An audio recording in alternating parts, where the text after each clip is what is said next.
Cette présentation vise à apporter un éclairage sur les conceptions épistémologiques sous-jacentes aux formes d'enseignement classique à l'université, leur connaissance par les enseignants-chercheurs étant une des conditions nécessaires pour leur permettre de gérer efficacement leur pratique.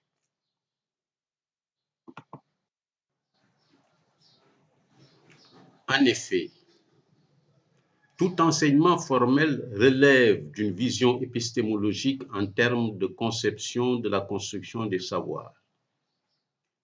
Et deux principales conceptions dominent l'enseignement avec comme base théorique les deux grandes conceptions de l'activité scientifique. Il s'agit de la conception empirico-positiviste et de la conception socio-constructiviste. Dans la première, le savoir est perçu comme un donné et il s'acquiert à travers un enseignement conditionné ou un cours magistral. Dans la seconde, on lui confère le statut de construit et son acquisition se fait sur la base d'activités faisant recours à l'autonomie, à l'interaction, à la collaboration, à la recherche.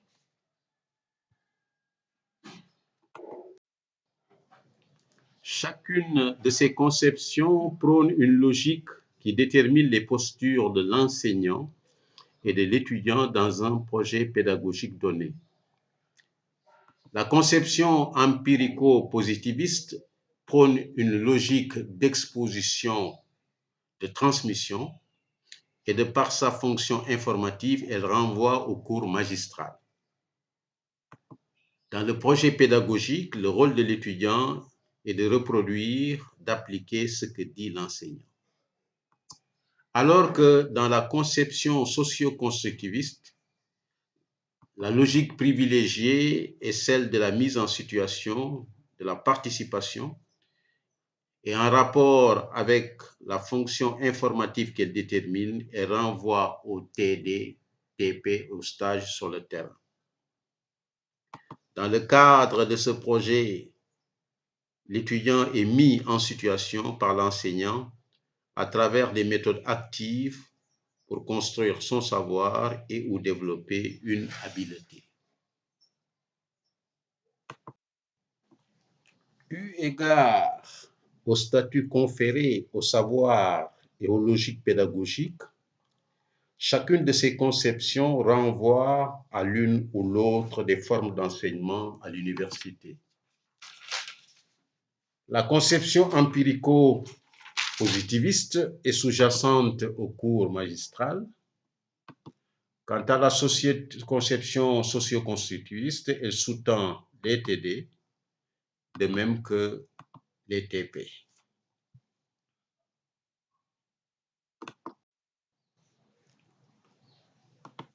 Le cours magistral, c'est un cours théorique destiné à la découverte des ressources de l'apprentissage. Quant aux travaux dirigés et aux travaux pratiques, ils s'inscrivent à la suite du cours magistral.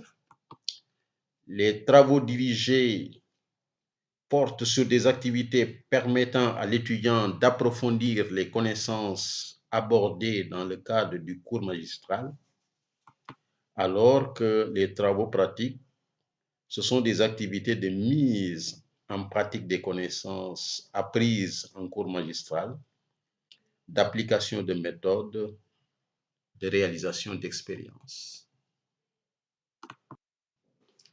Concernant le cours magistral, c'est une forme d'enseignement qui a une fonction informative. Il fait valoir ainsi des méthodes expositives, illustratives et démonstratives. Quant aux travaux dirigés et aux travaux pratiques, il en est autrement.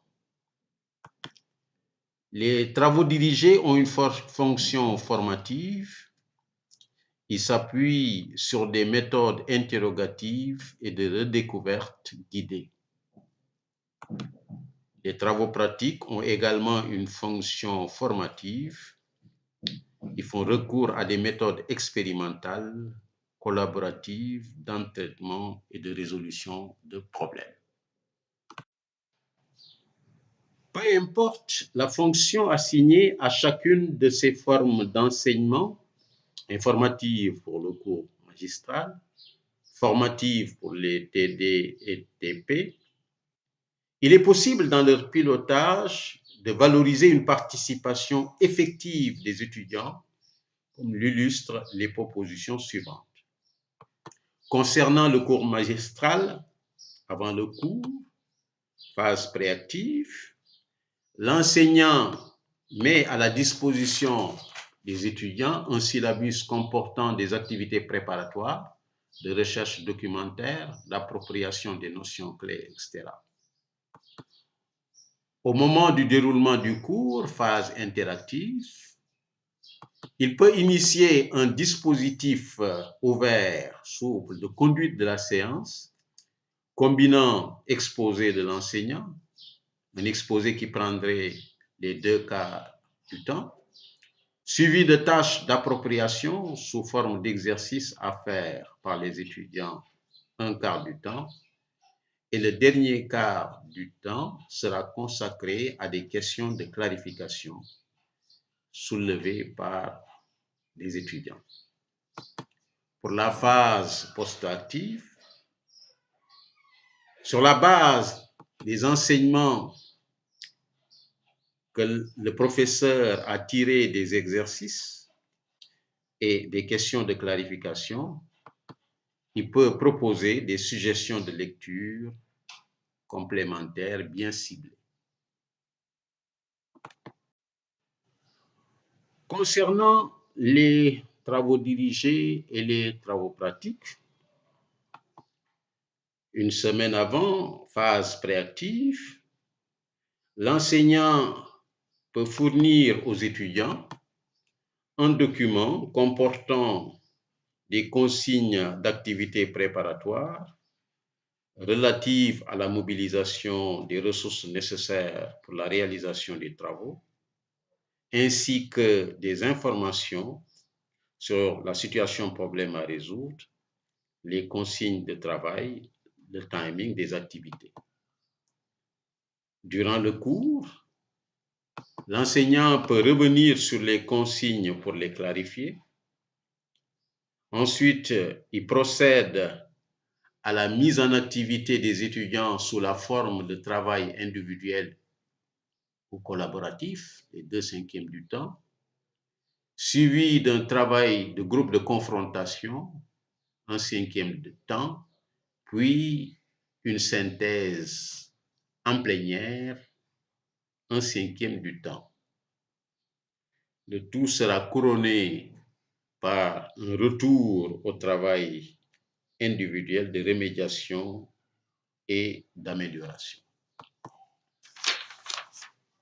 Pour la phase post-active, donc avant de libérer les étudiants, il peut formuler des consignes d'activité, de réinvestissement des acquis de cet apprentissage, sous forme d'activités à faire dans des situations scientifiques ou professionnelles ou sociales selon le cas.